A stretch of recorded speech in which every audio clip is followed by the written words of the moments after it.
Welcome back to the Cover 3 podcast here on CBS Sports. That's Emory Hunt. I'm Chip Patterson coming to you live at youtube.com/cover3 and all across the 24/7 Sports Facebook network. Thanks for hanging out. Smash that subscribe, smash that like. Come join us in the chat. We love getting your interaction, especially when we are laying out some locks. Now, Emory, very excited to have you here. Just a quick introduction for those who don't watch CBS Sports HQ all the time. For those who don't, check us out on the Early Edge, where we are often even paired together breaking down some of this college football action. For those who have not yet read CBSSports.com for his FCS power rankings, his breaking down of NFL draft prospects at every single level of football. He's also on the NFL. Any football, any level, Emory's got you covered. You can also hear him calling games on the weekend. Where are you going to be this weekend? I got the Georgetown-Columbia game, the Lou Little Trophy. I can't wait. I'm always excited to get back to D.C. because they have some great food, nonetheless, at Georgetown. But also, they always play some entertaining games. So we got you all over the place. Football at any level. Emory is your guy. We're very excited to have him here. And speaking of rivalries, before we get out of here, we might need to talk about a little rivalry game that I know is close to your heart coming up this weekend on Saturday. But the business at hand is to try to get these people set with some early bird locks for the weeknight slate. We don't always get, 6 games before Saturday even starts. Haven't really since the first week of the season. So let's dive right in. The Thursday night gets started with another rivalry trophy is the battle for the Black Diamond Trophy. West Virginia and Virginia Tech in Lane Stadium. Right now we're looking at the Hokies as about a 1.5-point home underdog, over under a 52.5. Now, when we were breaking down games last year, I remember that you were early on Grant Wells. You were in there, discussing his game, how important he was. And after a little bit of a rough start, it was good to be able to get Wofford in there. He can finally get the juices flowing again. What do you make of Grant Wells and this Virginia Tech offense, which, at least from my eye, that's the group that really needs to bring it up right now. Virginia Tech defensively, especially up front, seems to be living up to that lunch pail reputation. What do you make of Wells so far in the early part of the season with the Hokies? It's funny because when we first started doing these things, he was at Marshall, and this was during the early parts of the pandemic, or when the pandemic started, right? And Marshall was always on CBS Sports Network because they were playing ball when everyone else was still trying to decide if they were playing. And Grant Wells was a freshman, was lighting it up. It was on fire. Marshall was the darling of that season. I think they got ranked as high as 15th, and it's because he was playing really well. Then they got beat by Rice, and then it kind of started to fall downhill. You started to see that trickle over into the following season, turning the ball over. You saw this earlier in the year against Old Dominion, turning the ball over. I'm glad he finally got back on the right track. You hope that the turnover bug is over for him because he's shown that he's a really good talent. But because of that, I really can't trust Virginia Tech's offense against a team that I know can score the ball in West Virginia. And if it were me, and I hope West Virginia's coaching staff is listening to this and listen to me clearly, give C.J. Donaldson the football. That's your best back. I'm tired of seeing those guys play around without giving him the football. Every time I look up, he's ripping off some long, ridiculous run. It kind of reminds me of when Pitt was playing a few years ago, and they had homeboy at DN, the running back that's now with the Cardinals. They had him playing DN, and then they realized he's our best back, and they put him in the backfield, and next thing you know, no one wants to tackle him. This is the same thing here with C.J. Donaldson. Give him the football. He's your best back. I like West Virginia in this game, although the Hokies will play tough, but I would say take West Virginia here. So you've got an offense that with JT Daniels, like I like Bryce Ford Wheaton. I understand why you might be entranced by trying to feed him as much as possible, but Donaldson has been incredibly productive. Do you think that Daniels has lived up to the expectations and sort of this last chance for him to recapture some of that 5-star glory? Like, from your NFL draft scouting eye, is there a pro future for the former USC, former Georgia, now West Virginia quarterback?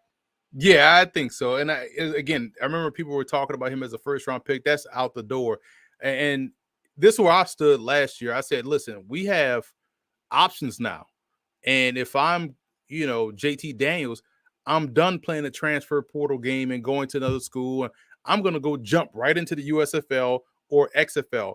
I still think if I'm JT Daniels, I jump into the XFL. And the reason why I say that is because they're the first one out the gate. They start in February. You can play a full season there and get reevaluated by the NFL in time for the April draft because their season is done early April. So if I'm JT Daniels and I still have a lot of questions about my game, I'm jumping right into the XFL. I'm bypassing all of this pre-draft, craziness at the combine, all the stuff like that.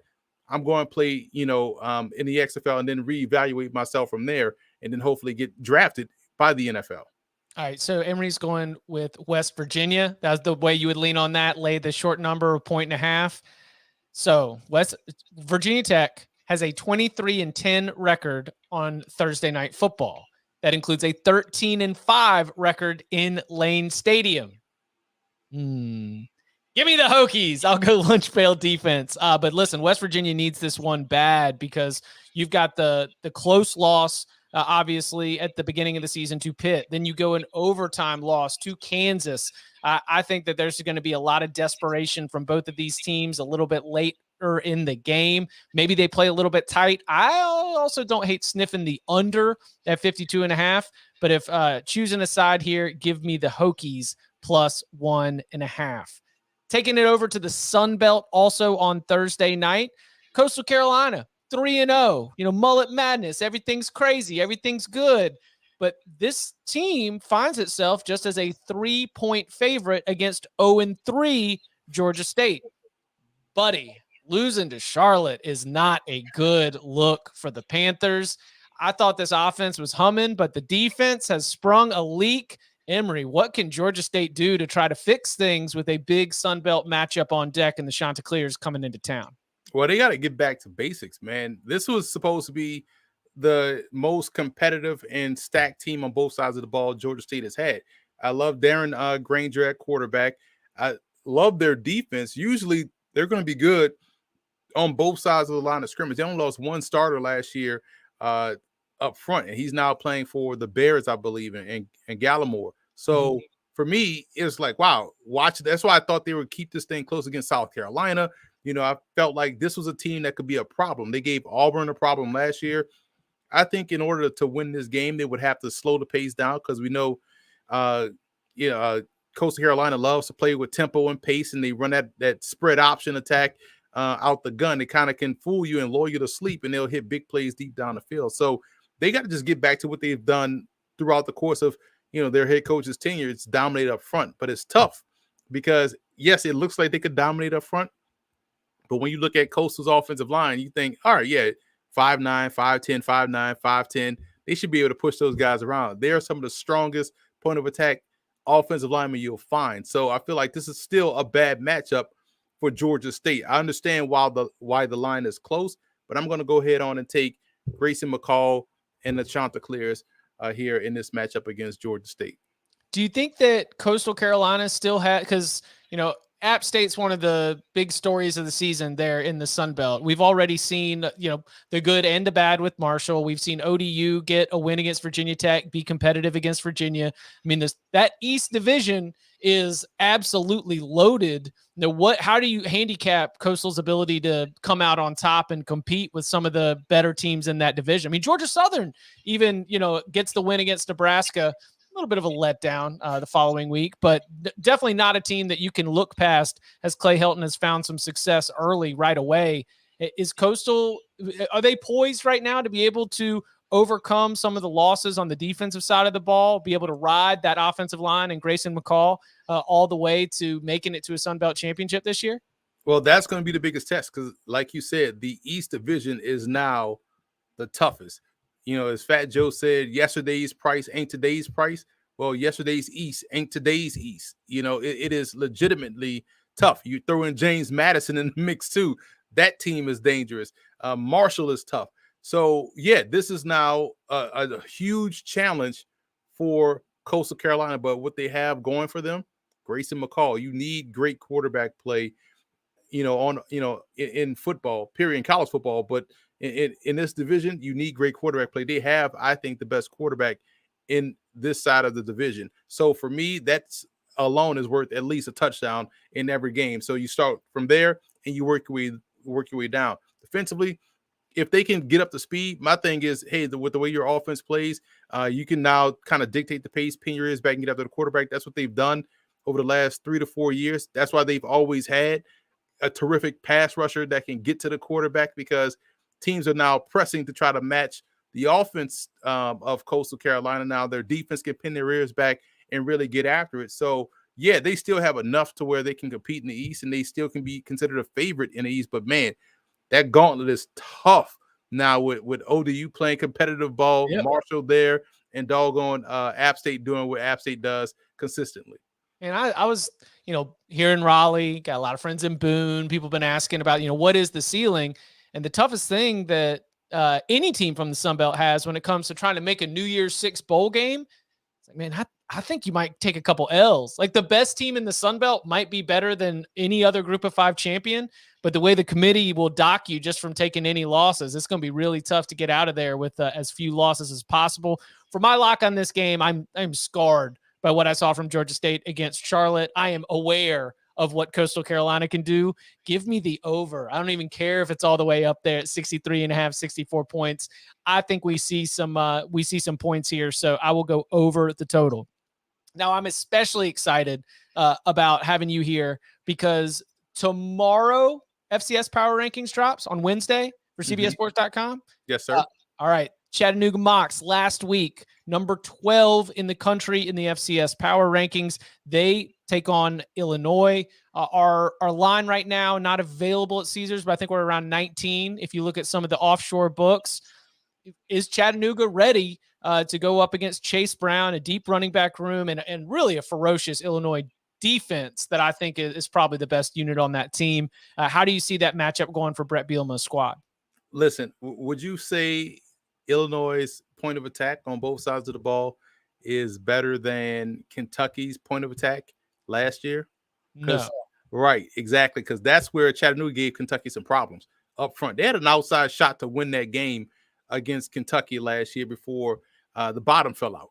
And I think the difference in this one, when you look at Chattanooga now, they're still playing very good defense. They're still able to run the football. Alien Ford is a really good running back, right? And I also feel like with Hutchinson, the quarterback, Preston Hutchinson, not turning the ball over, that's huge. He's protecting the ball a lot better this year, and they're actually winning games because of their strengths and not because of happenstance. I know they had an issue last year where a game got out of hand and it was some weird turnover that happened and they end up winning. But if I'm Illinois, and these corners are good, and size is not a skill, but Illinois has an opportunity out on a perimeter. You got to put these corners to the test, not only in catching and defending the pass, but also stopping the run. So running outside toward these 5'9", 175 corners, make them consistently make tackles is where I think Illinois has a shot. So 19, while on its surface looks like a lot, I'm going to lay those points with Illinois because I do feel like the Illini will find success on the outside on both ends of offense, running the ball and also throwing the football. Although Chattanooga is still one of the tougher teams in the FCS because of all of the things I mentioned, but this right here to me is a bad matchup for them. So listen, George in the chat says, Emory, what beat do you cover? And I'll repeat it again: football at every single level. I mean, he is helping us on CBS Sports HQ with everything from Division II to FCS to college football to the NFL. Part of our live betting episodes on Sportsline and the Early Edge. You can get his picks on Sportsline. But I wonder, Emory, where the NCAA tournament ranks in your world. I know we got spring football going on. There's a lot of places that are happening during March. But did you know what happened between Illinois and Chattanooga in the NCAA tournament this year? I do know. I do. I love college basketball, by the way. Okay. So for those who are listening or watching and might not know, it was a classic 4-13 matchup, right? This is where you find a lot of upsets. And the Mocs were really, really good last season. And Chattanooga led against Illinois for 39 minutes and 30 seconds before a furious late charge by the Fighting Illini allowed them to escape with a 54-53 win. And as Jamie points out in the chat right now, as you can see on the screen, this is a revenge game for the Mocs.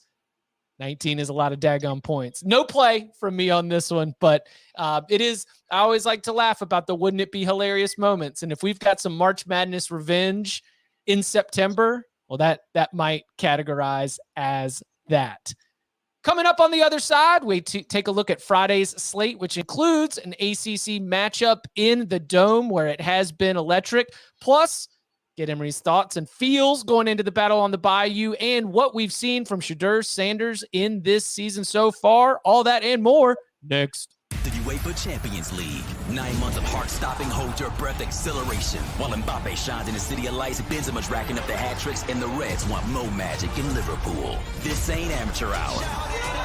This is the best of the best of the best. This is the UEFA Champions League. Stream every match live on Paramount Plus. Emory, I watched every snap of the end of Purdue Syracuse, and I've never been so angry as a football fan. Like as somebody who's entertained by the sport, sure. I mean, we were just doing the all PI offense, right? You know, chuck it up there, hope you, and then Syracuse on defense would commit penalties that would help keep Purdue drives alive. I mean, the ending was absolutely bananas. Credit to Garrett Schrader for being able to deliver the ball that he needed to the game-winning touchdown. And I think that, you know, as we start to look ahead to this Virginia-Syracuse game, this is one where, you know, the fact that Syracuse's defense was able to come up with some stops, get after the passer just a little bit, that's probably going to be really important. Virginia, well, again, a ridiculous ending to the game against ODU. Incredible they were able to push it down the field after it looked like the Monarchs were going to be able to get in and out of Scott Stadium with an upset victory. I'm looking at the Orange favored by 10 points at Caesars Sportsbook right now, over under a 53. I mean, Emory, is that too many daggum points for Syracuse to be favored by after they escaped with the win? Two teams that escaped with the win. What are we expecting from this ACC matchup on Friday? Oh man, it is a lot of points. You're dealing with two terrific quarterbacks in the ACC. Listen, anytime you get me to talk running backs, I'm all for it. You know, Sean Tucker is my guy, right? I know he had a bad game last weekend, but hey, this dude is still one carry away from always breaking it. So 100%. that's I'm all in for game breakers. Virginia, Brennan Armstrong does a solid job of just competing. I think he's college football's version of Ryan Fitzpatrick. You just want to play for him because he just competes, right? He's never feel like he's out of a game. And do I trust the Hokies? The Cavaliers defense there. I don't know, man. I love how Schrader's protecting the football. I love how Syracuse looks like how they're supposed to look under Dino Babers. This is what you expect this team to look like all the time. And maybe both teams got their scare last weekend, but I still feel like 10 points is so many points here with two teams that are probably very similar. So I'm going to say I think Syracuse wins the game, but I'm going to take UVA in the points here. 10 points is far too much for this matchup with these two type of teams, with these two type of quarterbacks. You got one guy that never says die, and the other side guy is playing, solid football, is protecting the ball, which is what you want. But at some point, is going to revert back to the mean, and he can't sustain that level of, productivity. So I see a closer game, but I do think because they have the explosive game-breaking element in Tucker, I'm going to roll with Syracuse to win, but not by 10 points. So, number one, Syracuse's new offensive coordinator is Robert Anai, who came from Virginia and helped Brennan Armstrong have that explosive season last year. So there's going to be some institutional knowledge in how to limit what Brennan Armstrong is going to be able to do. Number two, I think Virginia's offensive line is really struggling. Victor Oluwatimi, he goes and now he's an important part of one of the best, offenses in the country at Michigan. They wish they had him in Charlottesville, still able to hold on to that. And I think that Syracuse's defensive front has a real edge to it. They can play nasty. They can get after the passer. They can make Brennan Armstrong run around. That said, 10 points is too many daggone points. I'm going to tell you. That's you go and you look at a double-digit spread for a Friday night game in the ACC, and I think that this 100% sets up for something that's going to be way closer than it should be, and it's not going to be smart. It will be dumb. there will be mistakes made by both of these teams. But I think that for all of the advantages on paper that Syracuse has, I think that this is just a few too many points. Some people in the chat have been asking for Bud's picks here. And I'll go ahead and just tell you right now, Bud likes this so much. He liked it at 13. So this Bud all in on Syracuse to be able to win big against Virginia in this particular game. Also on Friday night, we've got Nevada at Air Force. Air Force favored by 24, over under a 47. Emory, I don't know. Air Force didn't look right against Wyoming. We had a couple players that were out. It looked like they were really going through it. Tough couple breaks. Now, I don't know if that team was really bringing their best health, their best energy, everything to that game. Hopefully, Troy Calhoun's group is a little bit better, but this is a Nevada team that enters the game 2-2 with a loss to your team, Incarnate Word, as you told everybody to watch out for Incarnate Word in the upset on the early edge on Sportsline. With the Falcons favored by 24, over under 47, what's the best way to attack this game in your opinion? Listen, if you set it up perfectly, because normally people want to stay away from big spreads, but you got to find the one that makes sense. This makes sense. Nevada is not going to muck the game up like Wyoming tends to do, right? They tend to bring you down to their level, and you have to slap box with them in a foxhole. That's not going to happen against Nevada. Everybody that of significance that is for Nevada, outside of Toa Tawa, and their defensive lineman Deion Jackson, they're all playing for Colorado State. So Nevada is still in a rebuild mode, and you have that combined with you're facing a quadruple option with Hazik Daniels that can throw the football, and an Air Force team that is strong on both sides of the football. I still think this is Troy Calhoun's best team he's had out there in Colorado Springs, and they're coming off of a loss. Lay all these points with Air Force against Nevada defense that's going to give it up far too many times in this ball game. Big plays galore on a perimeter, right down the middle of the field in the run game.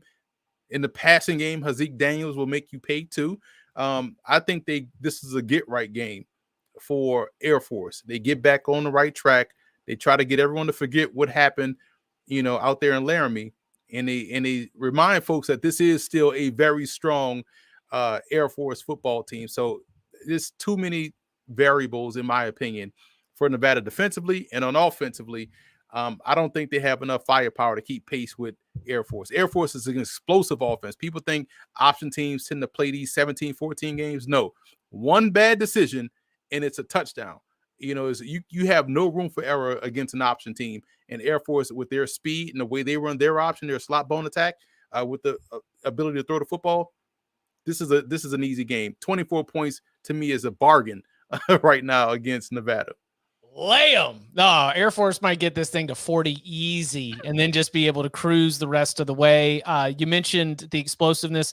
This is an offense that has put up like multiple 50-plus touchdown yard plays. It's just they do have great speed at the skill position, and Nevada's going through it right now. If you were on the Nevada under 4 wins, maybe you were sweating just a little bit, as they already have 2, but luckily Incarnate Word were able to help you out right there. I feel very good about that. And this is an important conference game for an Air Force program that wants to compete for a Mountain West championship. They've already taken that one loss in conference play at Wyoming. This is when the revenge tour begins.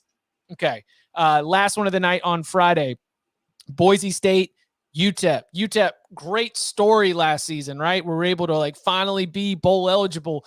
Then at the end of the season, things kind of slid just a little bit. Still were able to, get those 6 wins. But so far this season, they've been struggling, especially struggling on offense.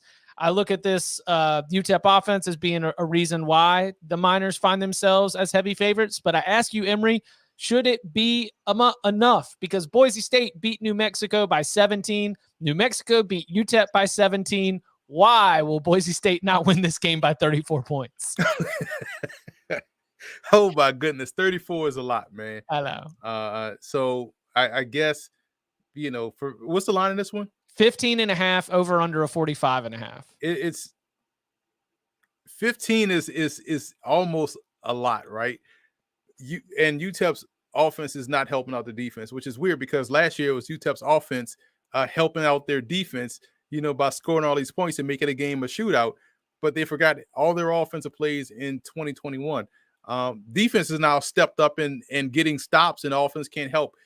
I say lay these points with Boise State. I just can't trust what used to be, last year and even sometimes in 2020, outstanding run game, efficient passing, with the quarterback Patterson, and a defense that was learning how to win. They lost some pieces last year, which is why their defense, struggled.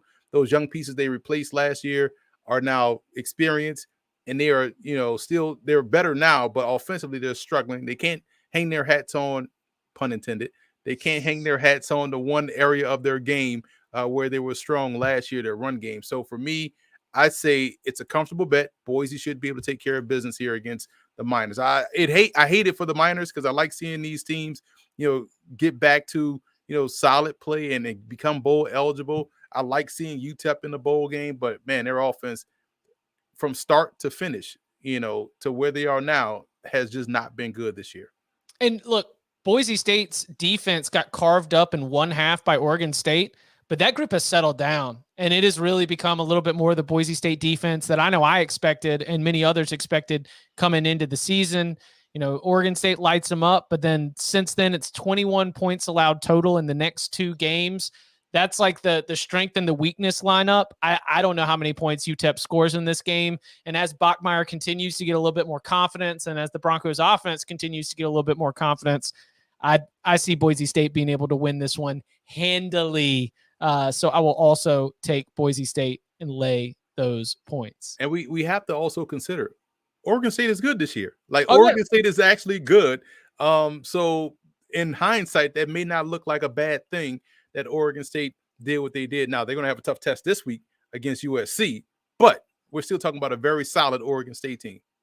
So what do you think is going to happen there in Corvallis? USC, big, looking good, feeling good, coming to town. I mean, this is just on the spot, early bird talk right here, as we're just sort of figuring things out and dialing in our picks. We'll be giving out more on Sportsline, on the Early Edge. Make sure that you subscribe to those places as well to hear much more of Emory as well as myself.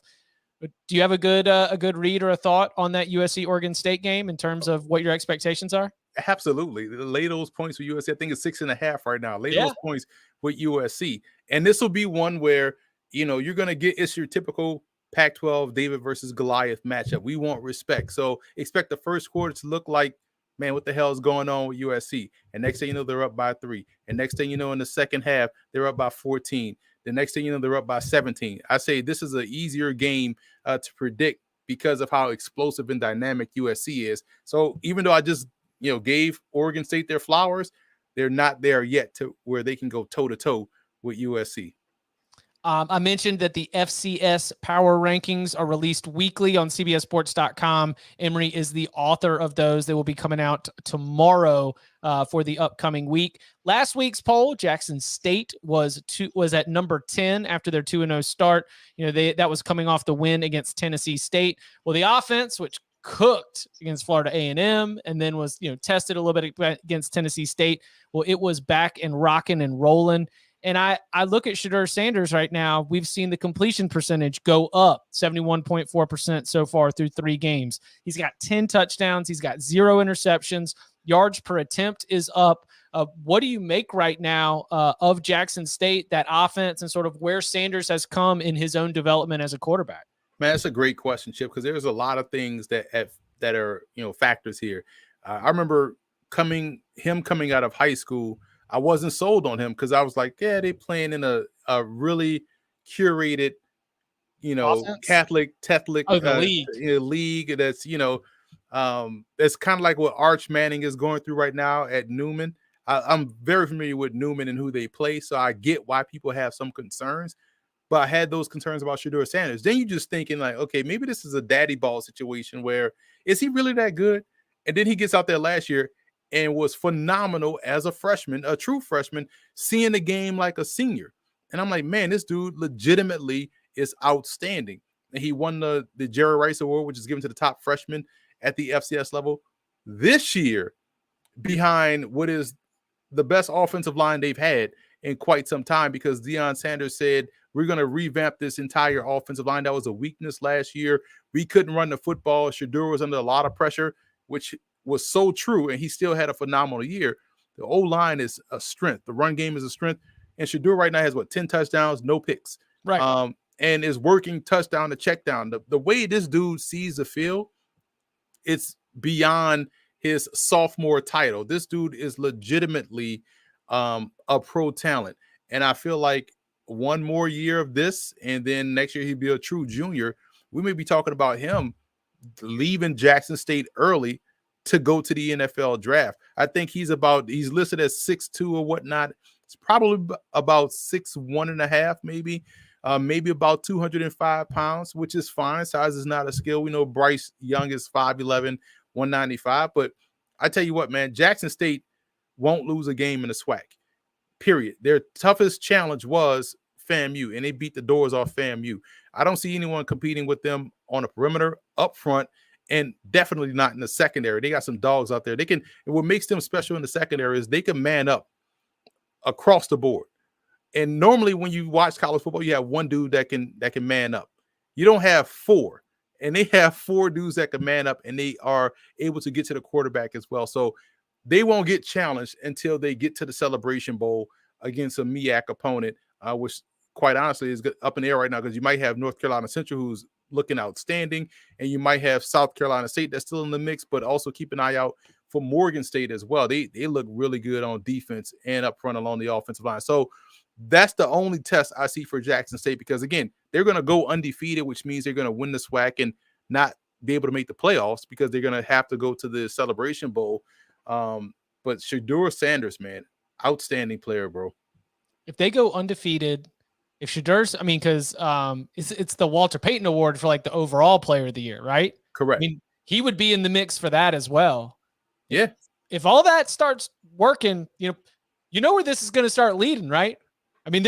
There is going to be, how much do you think the impact of having Shedeur Sanders there at Jackson State, and, one more year potentially away from making his move to the NFL, where do you think Coach Prime is in terms of his willingness to entertain an offer or an opportunity to leave and take another job? Because I think that you already start to see, based on the success that Jackson State has had and based on the impact that he's had on that program, you're already starting to see at least I can speak from the fans, right? I'm not Mr. AD man. I'm not Mr. Go talk to the administrators, but like, you can already see the fan support at some of these places where a coach is on the hot seat and it's like, hey, bring us Deion. Let's go. Like we would be ready to do it. Do you think that Shedeur's own career would impact his decision on whether to go or stay? Or do you think that would even become like a package deal situation where you'd end up getting coach and quarterback with one move? No, I honestly, here's what I truly believe. I truly believe he stays at Jackson State regardless. And the reason why I said that, because when you look at a lot of the schools, the HBCU brand is as unique as the Ivy League brand. If the Ivy League decide to really, take football seriously, they could just move up to the FBS and dominate right away. They got all the money, they got the history, they got the prestige. HBCUs are the same thing, especially those steeped in history, like in the SWAC. So you talk about Jackson State, FAMU, Southern, Alcorn, all of these play Grambling. When you look at the attendance, they always lead the FCS in attendance. Jackson State is averaging 50,000 fans a game. FAMU is averaging 40,000 fans a game. Tennessee State can average that amount, as well as, Grambling, Prairie View, all these schools that have they have big, they're essentially the Sun Belt Conference playing FCS football, and they're out attending a lot of these schools. So I think the big picture plan for the SWAC is to consolidate some more of these, or grab some more of these teams that are in North Carolina A&T, Tennessee State, make this a super conference, and then make a move to the FBS, because you already have the stadium, you already have the infrastructure, you already have the unique brand to where you can make money off the band, you can make money off the culture, you can make money off the product itself. So there's no need for Deion to leave. There's a need for the SWAC to move up. And I think that's where the mission is. That's where the goal is. And I think that is irregardless of whether or not Shedeur goes off and jumps early to the NFL, because I don't see Deion taking an NFL job. He wants to coach these student athletes, and he has a great opportunity to really elevate or help be a part of the elevation of the SWAC as a whole. Think about it, man. You look at some of these attendance records. Last weekend up here in New York City at MetLife Stadium, Morehouse and Howard. Now, they're not two door beaters. Morehouse and Howard put 30,000 in MetLife Stadium. Morehouse is in Atlanta, Howard is in DC. You know what I'm saying? So they can elevate and make this thing big. I think that's the overall big picture goal for Deion. Deion's an Under Armour guy, right? Yeah, he's an Under Armour. Yeah, I think he's Under Armour. Yeah. So if there was an SEC program located in Alabama with Under Armour affiliations that decided to move on from a coach, let's call him, I don't know, Ryan Barson, and let's just say hypothetically, and let's just say there was some support for finding yourself someone who would come in. You think that Deion wouldn't be intrigued by going to coach at Auburn? I'll play the song. Back then, you didn't want me. Now I'm hot. Now you all on me. They didn't want me back then when I was trying to get the job. Now that you see what I can do, again, I hate to keep bringing up the same quote, but it makes so much sense. It's so profound. Yesterday's price ain't today's price. I don't want the job now anymore.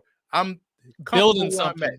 Now, I will say if $1 billion was laid out on the table, sure, we can talk about it and reconsider, and maybe my thoughts and all my convictions change. But if it's not $1 billion, then I'm staying where I'm at. All right. And as you can see, if you're watching on YouTube, and as you've mentioned, former Louisiana running back Emory Hunt, in addition to like all of the things that we have detailed that you do here in football at every single level, it is the battle on the Bayou. The Cajuns got 4 straight wins in the series, but man, tough loss last week, 33-21 to Rice.